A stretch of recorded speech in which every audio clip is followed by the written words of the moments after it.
There's a number that determines whether 40 million people have water tomorrow. That number is 3,190 feet. It is not a policy target or a planning benchmark. It is a hard physical threshold carved into the engineering specs of Glen Canyon Dam, and right now the surface of Lake Powell is sitting just 39 feet above it. When the reservoir drops to that elevation, the 8 massive penstocks that feed water into the turbines go dry. Air enters the intakes, the generators stop, and the most consequential piece of water infrastructure in the American West becomes a very large, very expensive wall of concrete with no function. The Bureau of Reclamation's most recent forecast does not place that scenario in the category of worst-case projections. It places it in the most probable column. Their median estimate, not their pessimistic one, shows Lake Powell brushing minimum power pool by the end of 2026. Their March study projects the reservoir hitting a record low of 3,176 feet by early 2027. That is 14 feet below the line where the turbines die. And the snowmelt that was supposed to prevent this is arriving at roughly 1/3 of what the system needs. To understand the scale of what is unfolding, you have to trace the water. Start in the Rocky Mountains, where winter snowpack accumulates across Wyoming, Colorado, Utah, and New Mexico, and then melts in spring, feeding a network of tributaries that drain into the Colorado River.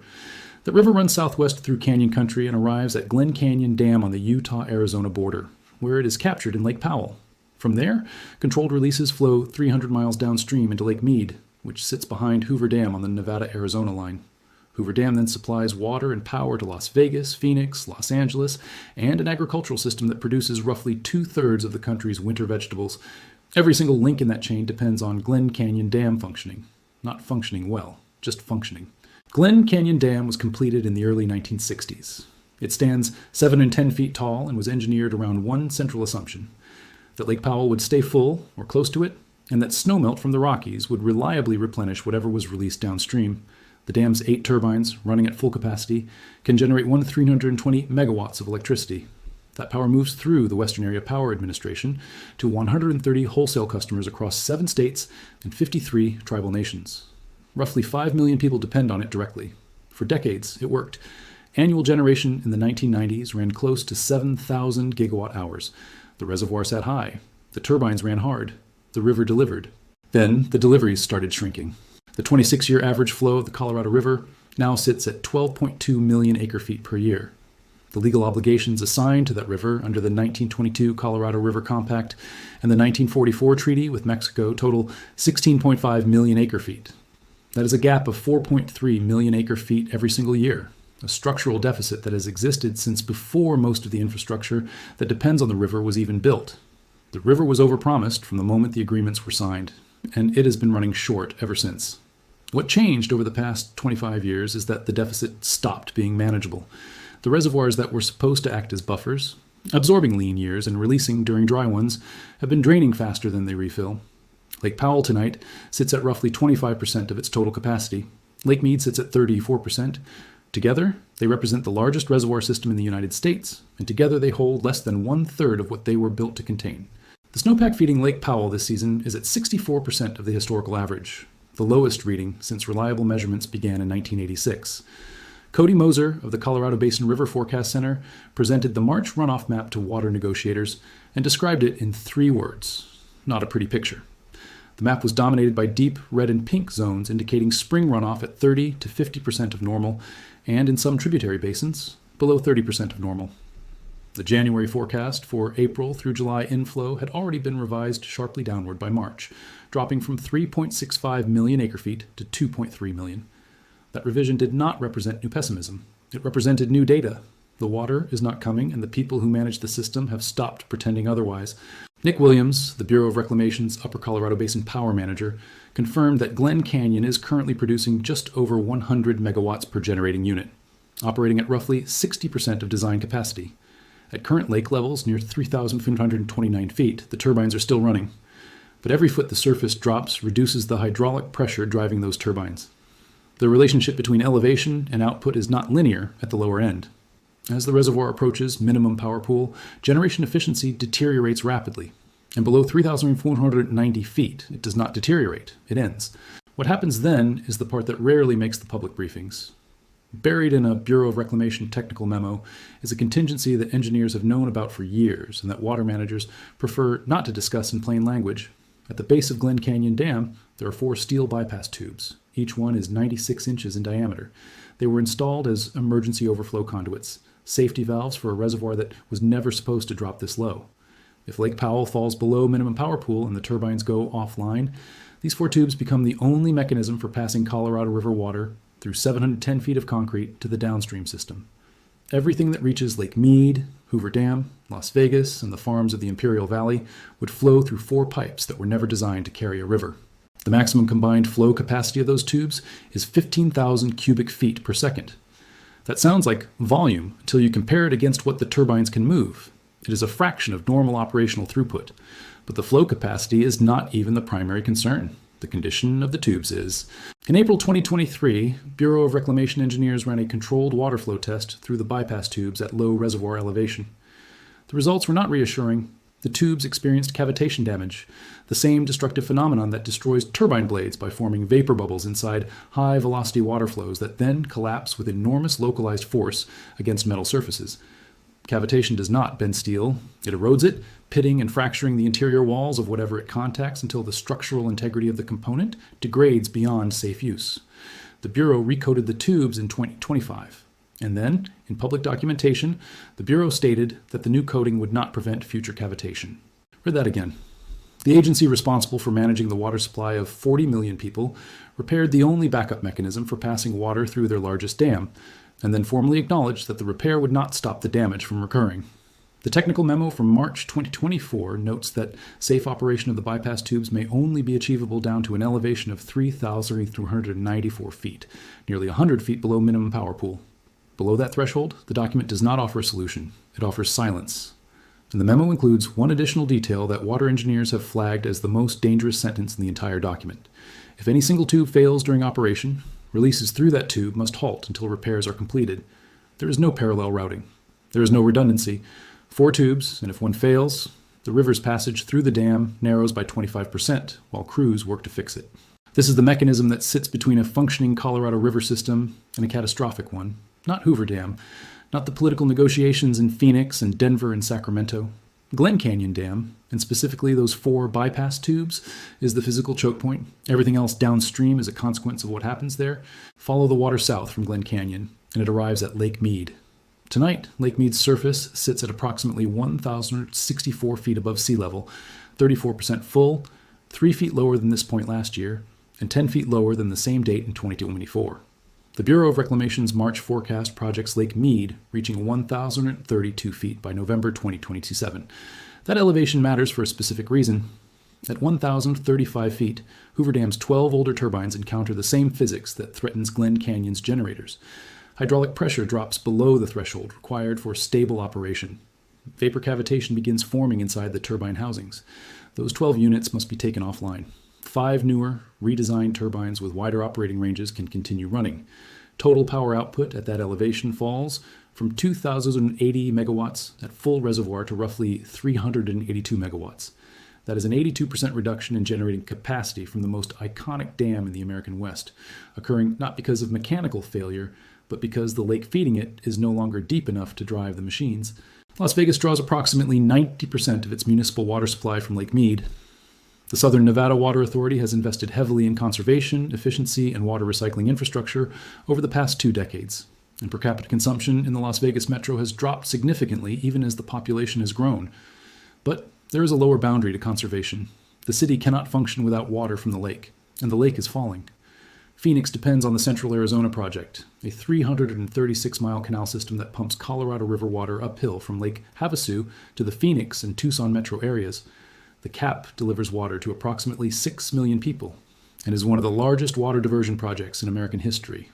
It is also one of the most junior water rights holders in the basin, which means in any shortage allocation scheme, its deliveries are among the first to be reduced. California's agricultural sector in the Imperial Valley and the Coachella Valley holds the oldest and most senior water rights in the lower basin, rights that were established before Arizona or Nevada had meaningful populations, and those rights make California's supply the last to be cut in a formal shortage. The politics of that seniority have defined every water negotiation in the Colorado River Basin for the past century. They define the current crisis, too. The 7 states that share the river, Wyoming, Colorado, Utah, New Mexico, Nevada, Arizona, and California, have been negotiating replacement guidelines for the river's management since the current operating rules expire at the end of 2026. 3 separate federal deadlines have passed without an agreement. On March the 2nd, Nevada's negotiator proposed an emergency framework. 500,000 acre-feet released from Flaming Gorge Reservoir upstream, combined with 1.25 million acre-feet in cuts distributed across the lower basin states. Utah responded that any water released from Flaming Gorge must be fully recovered upstream, a condition that functionally removes it as a relief valve. Arizona made clear it would not accept an arrangement where the Central Arizona Project absorbs a disproportionate share of the reductions. Colorado signaled it was prepared to litigate. California sent representatives rather than its governor to the first joint meeting of all 7 basin governors in January, a choice that water policy observers noted as a signal of the state's negotiating posture rather than a lapse in scheduling. The Bureau of Reclamation published a draft environmental impact statement in January outlining 5 potential management alternatives for post-2026 operations. The Bureau declined to identify a preferred option among the 5. That absence is not procedural humility. It is the agency communicating, in the formal language of federal environmental review, that the political conditions required to select and defend a preferred option do not currently exist. If the states cannot produce an agreement by October 1st, the Bureau is legally authorized to impose one unilaterally. Every water law expert familiar with the basin has said the same thing about what follows. Years of litigation, a near certain path to the Supreme Court, and no guarantee that a court-imposed resolution produces a functional water management framework before the reservoirs drop further. Karen Schlott and Sharon Magdal of the University of Arizona wrote plainly this week that there are no winners in that scenario. Wayne Polland, the Bureau's Upper Colorado Basin Regional Director, told reporters that unless the weather becomes extraordinarily generous, Lake Powell will fluctuate at elevations that the agency is not comfortable with. Becky Mitchell, Colorado's commissioner to the Upper Colorado River Commission, framed the situation in terms that cut through the legal complexity entirely. No amount of lawyering, she said, is going to fix a math problem. The river delivers less water than the system is obligated to provide. Every negotiation, every lawsuit, every environmental review takes place inside that constraint. Well, the constraint does not move because the arguments do. The reason the constraint keeps tightening is not a weather pattern in the conventional sense. It is not a dry decade sandwiched between wet ones, the kind of drought that Western water managers have historically planned around. What is happening to the Colorado River Basin is a structural reorganization of the regional climate system, and the evidence for that distinction is now extensive enough that describing it as a temporary fluctuation requires a deliberate refusal to read the data. The mega drought that has gripped the basin has now persisted for more than 25 years. Paleoclimate research using tree ring records extending back to the year 800 AD has established that the current dry period is the most severe sustained drought in at least 100 years of reconstructed climate history. That record includes multiple periods of extended aridity that caused the collapse of agricultural civilizations in the pre-Columbian Southwest. The current drought is worse than all of them. Research published by scientists at UCLA attributed approximately 42% of the drought's total severity to human-driven climate change. Without those emissions, the drought would likely have broken around 2005. The warming that has accumulated since then has not only extended the drought, but intensified it, and the mechanism is straightforward. Higher temperatures accelerate evaporation from the soil, from the reservoir surfaces, and from the snowpack itself. Each additional degree Fahrenheit of warming reduces Colorado River flows by an estimated 3 to 5% through these combined effects. The river does not need to receive less precipitation to deliver less water. It just needs the air above it to be warmer. And the air is warmer every year. The snowpack shortfall this season is not an anomaly within a recovering trend. It is a data point on a declining one. The spring runoff arriving now at the lowest volume since records began is not surprising to the hydrologists who track the basin. It is confirmation of a trajectory they have been documenting for 2 decades. The reservoirs were full in the early 2000s. They began declining steadily after 2000 and dropped sharply during the acute drought years of 2020 through 2022, when Lake Mead fell to its lowest elevation since it was first filled in the 1930s. Emergency conservation agreements negotiated between 2022 and 2024 bought time and modestly stabilized the system. They did not reverse the underlying trend. The water that was temporarily preserved in the reservoirs through those agreements is now being drawn down again as inflows continue to underperform projections. And the February 2026 update to the Bureau's 24-month study showed, for the first time in the history of that planning document, that the most probable scenario places Glen Canyon Dam below minimum power pool before the end of next year. That shift in the Bureau's probabilistic framing is significant beyond the specific numbers it contains. The 24-month study is not a worst-case planning document. It is a central tendency forecast designed to support operational decision-making. When the median scenario in that study places critical infrastructure below its functional threshold, the agency is communicating that the expected future, the future they are planning around, now includes Glen Canyon Dam losing power generation. Not might include, includes. The communities that sit at the end of this system, the ones with the least political leverage and the most exposure to what happens when the water stops arriving reliably, understood long before the Bureau's forecasts confirmed it. 30 tribal nations hold water rights in the Colorado River Basin, totaling roughly 3.2 million acre-feet, approximately 25% of the entire basin's allocated supply. Many of those allocations exist only on paper. The infrastructure required to actually deliver that water to reservation communities has never been built, in many cases because federal funding was never appropriated, and in other cases because the legal settlements required to formalize the rights were never completed. More than 30% of Navajo Nation households today do not have running water piped to their homes. They collect it from communal sources, haul it in containers, and ration it in ways that the residents of Phoenix and Las Vegas would find unimaginable. On March 12th, Navajo Nation President Boone Agron appeared before the Senate to testify in support of a $5.1 billion federal water rights settlement intended to benefit 3 tribes. He described the hearing as encouraging. The formal response from Interior Department officials was that $5 billion is a significant sum of money. That response did not include a timeline. It did not include a commitment. It included an acknowledgement that the number is large, offered in the context of a department that has spent far more than that number managing the infrastructure that diverts water away from the communities the settlement is meant to serve. The Navajo Tribal Utility Authority provides electricity to 43,000 customers across the Navajo Nation, and 42% of that electricity comes from the hydropower generated at Glen Canyon and the downstream dam system. The utility has begun preparing for a future in which that source is no longer reliable. 55 megawatts of solar generation capacity are now installed on tribal land, with an additional 4 megawatts coming online this year. The utility's deputy general manager stated publicly that the authority cannot absorb a $4.5 million annual increase in electricity costs if Glen Canyon stops generating. Their customers, he noted, are already among the lowest income communities in the entire basin. The solar build-out is not a choice made from enthusiasm about renewable energy. It is a contingency plan made by an institution that has watched federal water management fail its constituents for generations and has stopped waiting for that to change.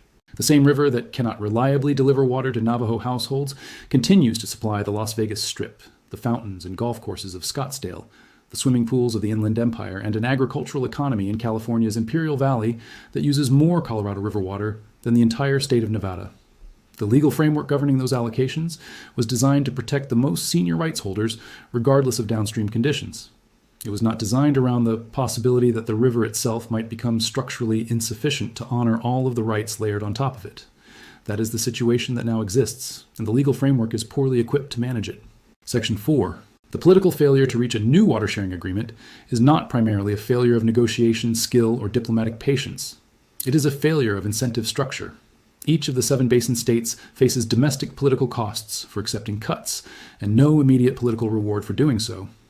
The federal government can impose a solution, but an imposed solution triggers litigation that removes the question from the realm of policy and places it in the hands of courts that will spend years working through the jurisdictional, treaty, and constitutional dimensions of Colorado River law. The basin has been here before in the sense that legal disputes over water rights have been a constant feature of Western American governance since the 19th century. It has not been here before in the sense that the physical system those legal disputes concern is now functionally running out of water. The October 1st deadline for a new agreement is not a soft target. It is the date on which the current operating guidelines expire, the date by which a replacement framework must exist or the Bureau of Reclamation must act unilaterally, and the date that water managers across the basin have been pointing to for 3 years as the moment when the political window either opens or closes. As of today, that window is 39 feet above a threshold, measured in reservoir elevation, and it is closing at a rate determined not by negotiators in conference rooms, but by snowfields in Wyoming and Utah that are producing 1/3 of what the system requires. The downstream consequences of Glen Canyon Dam losing power generation extend well beyond electricity. The dam does not only generate power, it regulates the timing and volume of water releases into the Colorado River downstream. Consistent managed releases from Glen Canyon are what allow Lake Mead to maintain a predictable surface elevation, which is what allows Hoover Dam to plan its own operations, which is what allows the Southern Nevada Water Authority and the Metropolitan Water District of Southern California and the Central Arizona Project to forecast their own supply.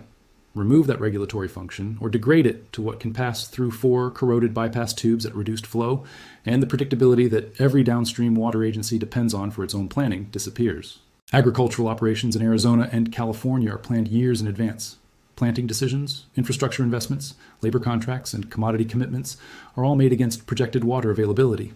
A sudden, unplanned reduction in Colorado River deliveries does not simply reduce yields.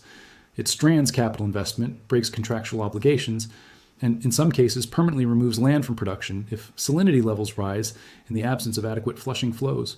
The Imperial Irrigation District, which holds the most senior water rights in the lower basin and delivers water to one of the most productive agricultural regions in the world, has been in continuous legal and political conflict with the Metropolitan Water District over conservation requirements for years. That conflict does not resolve more easily when the total supply available to both of them contracts further. The municipal water agencies are better positioned than agriculture to absorb short-term reductions because they have invested in conservation, recycled water, and alternative supply infrastructure. But better positioned is not the same as insulated. Las Vegas has reduced its per capita water use dramatically, but it cannot conjure an alternative supply for the 90% of its municipal water that comes from Lake Mead. Phoenix has diversified its portfolio, but the Central Arizona Project remains a critical component of that portfolio. And the CAP's junior rights status makes it the designated shock absorber of any shortage regime. Tucson, which is even more dependent on capped water than Phoenix, has done less to develop local alternatives. And then there are the 40 million people who do not think about any of this on a daily basis because the water comes out of the tap when they turn it, because the lights are on when they flip the switch, because the grocery store shelf in January has tomatoes and lettuce and peppers that were grown in the Sonoran Desert and the Imperial Valley by water that traveled hundreds of miles through concrete and steel from a shrinking lake behind a dam that is 39 feet above the threshold where the math stops working. Those 40 million people are the end users of a system that was built on assumptions that no longer hold, managed under laws that no longer fit the physical reality of the river, and sustained by political institutions that have repeatedly failed to make the decisions required to adapt before adaptation becomes crisis response. The Bureau of Reclamation's Upper Colorado Basin Regional Director said the agency is not comfortable with where Lake Powell's elevation is heading. Colorado's top water commissioner said the math problem cannot be litigated away. The Bureau's own median forecast, the expected scenario, shows the reservoir crossing the turbine shutdown threshold within 18 months. The bypass tubes that represent the only alternative to that threshold have been damaged by the forces they would need to withstand, repaired with a coating. The agency says will not prevent the damage from happening again, and documented in a technical memo that quietly acknowledges their safe operational envelope does not extend to the elevations the reservoir may soon reach. Glen Canyon Dam is not failing in the way that infrastructure fails in disaster films, with visible cracks and emergency alarms and a countdown clock. It is failing the way complex systems fail in the real world, through the slow accumulation of deferred decisions, degraded margins, revised forecasts, and the steady erosion of the assumptions on which the entire structure was built. The concrete will hold, the steel will corrode, the lake will drop, the turbines will stop. And when they do, the river on the other side of 710 feet of concrete will be moving through pipes that were never meant to carry it, toward cities and farms and reservations that were never told this was coming, at volumes that will force every downstream institution to confront the same question that the 7 states have refused to answer in 3 rounds of federal negotiations. How do you divide a river that no longer has enough water to share? Lake Powell is at 3,529 feet tonight. The bypass tubes are coated and waiting. The snowpack is at 64% of normal and melting. The spring that was supposed to rescue the system is arriving at 1/3 of what the system needs. The deadline is 6 months away. The margin is 39 feet. And every week, the forecast gets a little worse, the lake gets a little lower, and the distance between the water surface and the threshold that changes everything gets a little smaller. The river does not know about the negotiations. It does not know about the lawsuits. It does not know about the October deadline or the Supreme Court or the 40 million people downstream. It knows only what it has always known: the snowpack, the temperature, and the pull of gravity toward the sea. And right now, all 3 are working against the largest water system ever built in the American West, 1 foot at a time, 1 dry season at a time, toward an elevation the concrete was never designed to reach.